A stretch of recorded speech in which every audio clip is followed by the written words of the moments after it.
오늘은 우리 약인과 보아스에 대한 말씀을 우리가 살펴봐야 되는데, 열왕기상 7장 13절에서 26절 말씀을 더해서 우리 함께 살펴보도록 합시다.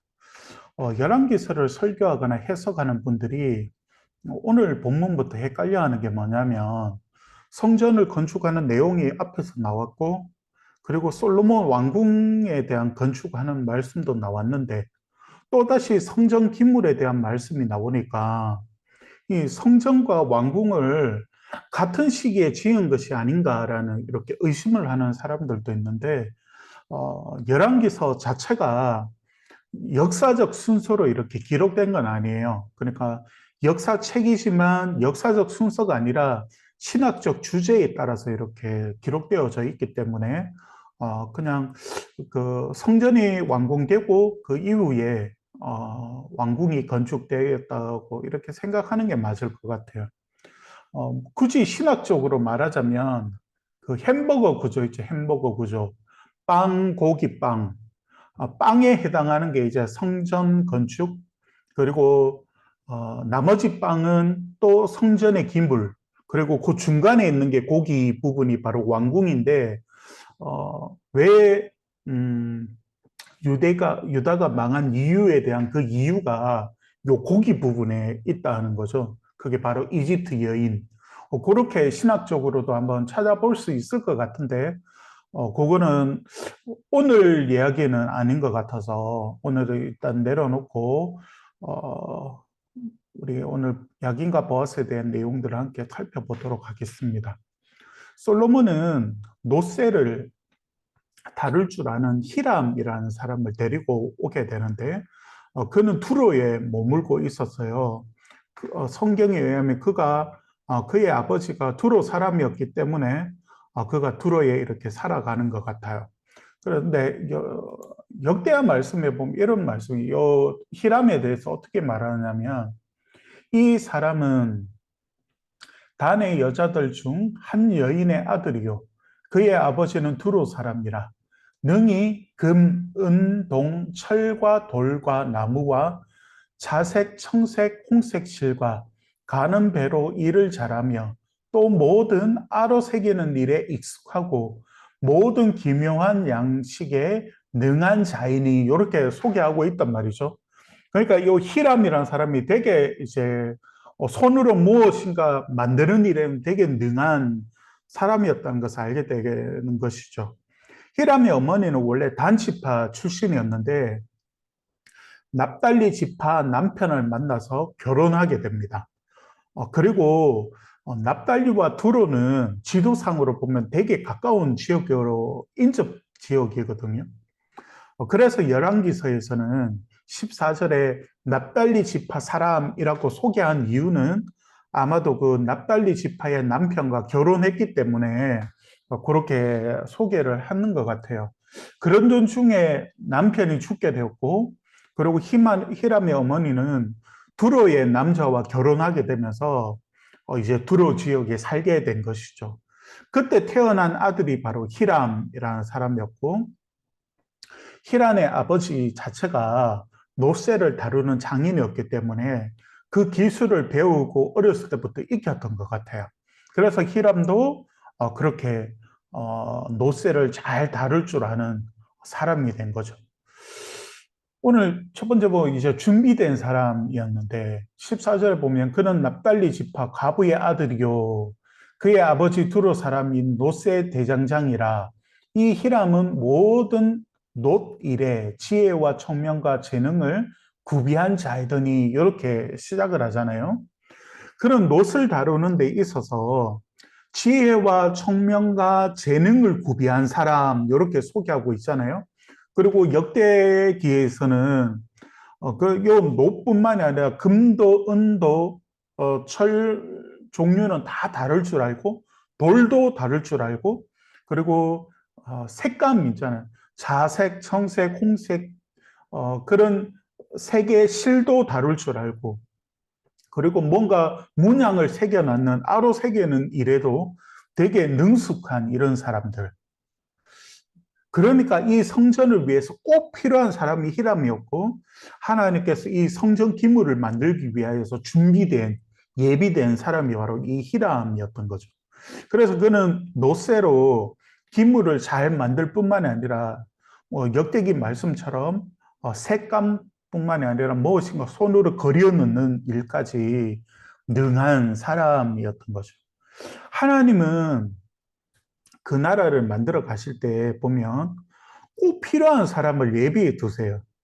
그래서 그때마다 때에 따라서 그 사람을 세워 나가시는 일들을 하나님은 하시는데, 그래서 우리는 다른 사람과 나 자신을 비교할 필요가 없는 이유가 바로 여기에 있는 거죠. 하나님이 내게 주신 것을 우리는 충실하게 준비해 나가면 됩니다. 내가 가지지 못한 것을 두고 낙심한다거나 아니면 그것을 가지기 위해서 큰 욕심을 낼 필요는 없어요. 나는 그 사람보다 더 잘하는 것이 있기 때문에 그렇거든요. 어, 이게, 이게 어디서 봤지? 아무튼 SNS에서 봤는데, 원래는 동영상이거든요. 요 동영상에 뭐 두 사람이 동시에 물을 길러 올리는데, 한 사람은 짧은 관이고 한 사람은 긴 관인데 이 긴 관에 있는 사람이 아무리 이렇게 물을 끌어올리려고 해도 물이 안 올라오는 거예요. 왜냐하면 그 관이 깊이 묻혀져 있으니까.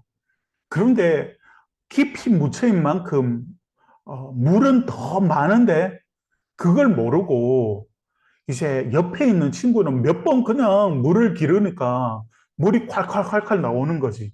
그래서 이 사람은 물을 떠서 그냥 다른 곳으로 옮겨 가버리니까 요 옆에 긴 곳에서 물을 퍼는 사람이 나도 부러운 거지. 그래서 다시 옆에 하던 사람에게로 가서 물을 끌어올리려고 보니까 여기는 물의 양이 너무 적은 거죠. 그래서 자신이 물을 끌어올리려니까 그 앞 사람이 먼저 다 끌어올려 버려가지고 물이 없는 거예요. 이걸 보면서 우리 아이들에게도 소개해 줘야 되겠구나 이렇게 생각이 들었는데 믿음도 마찬가지예요. 믿음도 내가 부족하다는 걸 인정하는 것에서부터 성숙으로 나아간다는 거 여러분 아세요? 내가 부족함이 있다는 것을 인정하지 못하면 우리는 자라지를 못해요. 하나님의 임재와 나라를 가장 충만하게 구해야 될 교회 안에서도 서로가 비교가 되고 서로가 시기하기 시작한다면 그건 교회가 아니거든요, 여러분. 어떤 일에는 어떤 친구가 부각되어서 나타날 수도 있고 다른 일에는 다른 사람이 부각되어 하나님이 사용하실 수도 있다고요. 그러면 하나님께 저런 사람을 세워주셔서 감사해야 돼요. 왜냐하면 하나님의 이 나라, 하나님의 교회가, 하나님의 공동체가 더 빛날 수 있고 성장할 수 있는 거니까 그런 사람이 하나님께서 보내주셨으니 그런 사람이 있다는 것에 감사하고 또 내가 할 수 없는 일을 그 사람이 하고 있기 때문에 마음으로 응원해주면 되거든요. 그리고 축복된 말도 해주고. 그런데 현대의 그리스도인들은 이걸 정말 못하는 것 같아요. 그래서 문제인 것 같아요.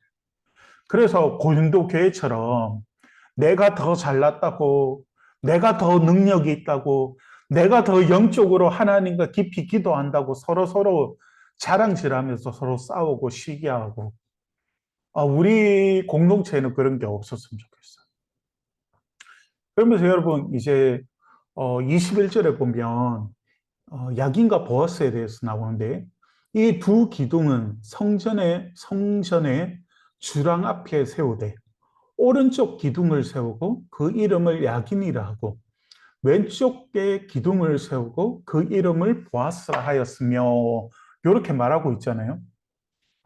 이렇게 준비된 사람 히람을 통하여서 가장 먼저 만든 기물이 뭐냐면 두 기둥이었어요. 바로 야긴과 보아스인데 야긴과 보아스가 바로 이거예요. 지난 시간에도 보여줬지만 화살표를 보면 요 입구에 보면 두 기둥이 있죠. 그게 야긴과 보아스인데 성전 쪽에서 바라보면 오른쪽에 있는 것이 야긴이에요. 그리고 여러분이 그냥 여러분이 그 영상이 뒤집혔는지 모르겠는데 아무튼 화살표 되어 있는 쪽이 야긴이에요. 그리고 화살표 반대쪽에 있는 게 보아스예요. 그래서 이게 야긴과 보아스인데 그 야긴과 보아스에 대한 내용이 되게 많이 나와요. 오늘 본문에 보면 설명이. 그런데 요 야긴과 보아스 제일 꼭대기에 보면 머리 부분에 보면 이렇게 여러 가지로 장식되어 있었거든요. 이게 머리만 해도 한 2m 정도 된다고 했거든요. 요게 보면 음, 요게 제일 왕관처럼 생겼다고 해야 되나? 왕관 바로 밑에 보면 격자무늬가 있죠. 격자무늬가 뭐냐면 그 오목판처럼 바둑판처럼 이렇게 네모난 게 이렇게 여러 개 연결되어 있는 그걸 격자무늬라고 하잖아요.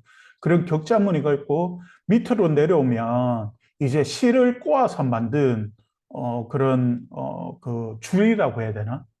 그런 실을 꼬아서 만든 게 이렇게 7가닥이 있어요. 그래서 각 기둥의 이름을 야긴이라고 했잖아요. 야긴은 하나님 있잖아요. 그가 세웠다 이런 뜻이고 보아스는 그에게 힘을 주셨다 또는 그에게 힘이 있다 이런 의미를 가지고 있어요. 그러니까 이 성전의 주인이 누구냐면 이 야긴과 보아스를 통하여서 성전의 주인이 하나님이시라는 것을 보여주고 또 이스라엘이라는 나라를 견고하게 세우신 분이 바로 여호와 하나님이시라는 것을 이 두 기둥을 통하여서 보여주는 것이거든요. 그리고 이 두 기둥 또한 하나님께서 다윗 왕가를 세우시고 그 다윗 왕가에게 약속하셨던 그 영원한 보좌, 그 왕가에 대한 약속을 이끄시는 분이 또한 하나님이시라는 것을 보여주는 의미를 담고 있는 것이 바로 이 야긴과 보아스인 거죠. 그래서 메시아의 이 왕국은 하나님이 세우시고 이끄신다는 것을 우리는 기억할 필요가 있어요. 여러 사람의 방해와 어둠의 세력들이 도전하겠지만 하나님의 나라는 영원히 굳건히 서 있는 이유가 뭐냐면 하나님께서 그 나라를 세우시고 힘있게 하시기 때문에 그렇거든요. 그래서 여러분도 영적인 그런 일 앞에서 여러분들 힘내기를 바랍니다. 그래서 여러분 이걸 설명하는데 12절에서 15절을 보면 전체적으로 이제 야긴과 보아스에 대한 설명에 대한 내용이 많은데 키가 한 9m 정도 되고 그리고 이 둘레가 한 6m 정도 된대요. 그러니까 되게 큰 굵은 그런 그 기둥이었어요. 이걸 노스로 만든 거예요, 동으로. 그것을 이제 그 끝에 이제 이 우리가 그림으로 보고 있는 격자 무늬와 그리고 꽃 청색실과 이런 여러 가지 실로 꼬아 놓은 그것으로 수놓아져 있는 그런 모습을 우리가 보게 되는 것이죠. 이게 야긴과 보아스에 대한 설명이었어요. 그러면서 마지막에는 바다라는 그릇이 나오는데 23절에 보면 또 바다를 부어 만들었으니 그 직경이 10규빗이요 그 모양이 둥글며 그 높이는 5규빗이요 주인은 10규빗 줄을 두를 만하며 이렇게 말하고 있잖아요. 여기 보면 히람이 노스로 큰 물두멍을 만들어요. 물두멍 사진을 넣었나? 여기 보면 화살표 되어 있는 게 이게 바다거든요. 그리고 왼쪽으로 보면 자그만한 여기에 바퀴 달린 이 그 그릇은 일반적인 물두멍이고 요게 큰 물두멍인데 이게 그 조금 과장되어 이렇게 나오기는 했어요. 그림이. 요게 큰 물두멍이 바다라고 불리는 물두멍이에요. 26절에 따르면 2000밭을 담을 수 있다고 했어요. 이 밭이란 것이 바로 이 단인데 리터로 환산하면 4만 5천 리터 정도 된대요. 그러니까 되게 많은 거죠. 그러니까 어떻게 보면 저 정도 클 수도 있을 것 같아요.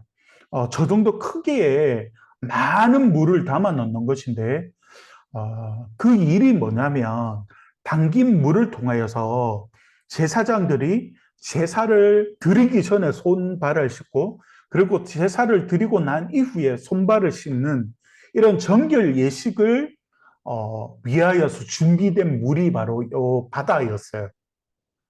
그래서 이 바다를 통하여서 이제 손발을 씻게 되는데 그러니까 이 큰 바다는 죄를 씻어주시는 하나님의 큰 사랑에 대한 상징적인 도구였어요.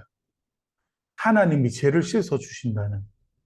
여러분, 하나님 앞에서는 죄 사함을 한두 번만 용서해 주시는 것이 아니에요, 우리 하나님은. 우리 하나님은 용서는 끝이 없어요. 그 넓은 하나님의 사랑이라는 이 바다가 우리에게 주어져 있거든요, 여러분.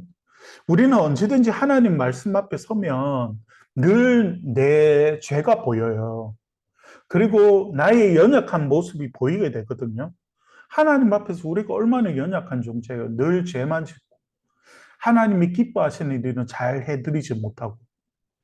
그러나 하나님은 내 죄보다 나의 연약함보다 더 큰 사랑을 가지고 계세요.